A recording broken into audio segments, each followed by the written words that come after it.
आपण weight loss journey चालू करतो आणि मध्येच असं काहीतरी येतं की त्याच्यात खंड पडतो. असं तुमच्या सोबत पण होतं का? आज आहे वेट लॉस डेचा 10वा दिवस आणि आज माझी सकाळची सुरुवात पहाटे 5 वाजता झाली. लवकर उठून मुलींना पराठे करून ठेवले डब्याला आणि त्यानंतर मी बाहेर गेले. सकाळी 8 वाजता गेलेली. मी संध्याकाळी 5 वाजता घरी आले. मग योगा केला 1 तासाचा आणि ह्या पिल्लांचा अभ्यास घेतला. त्यानंतर मला खाली चालायला जायचं होतं. आज दिवसभरात काहीच खाल्लं नव्हतं. मी दुपारी 4 वाजता घरी आल्यावरती मी जेवण केलं होतं.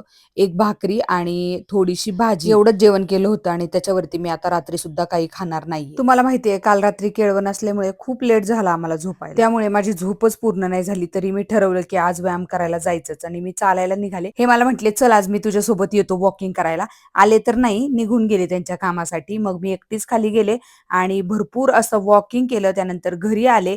जेवायचं तर नव्हतं. 1 कप दूध घेतला आणि मस्त असं त्यांनी हेड मसाज केला. काल योगा आणि चालणं दोन्ही नाही झालं. आज दोन्ही केलं आणि आता लवकर झोपायला जाणार आहे. सो मूव्हीचा थोडासाच भाग मी बघितला आणि मी झोपायला गेले कारण उद्याची सुद्धा मला तयारी करायची होती. तुम्हाला माझी जर्नी आवडतीये का? नक्की मला सांगा.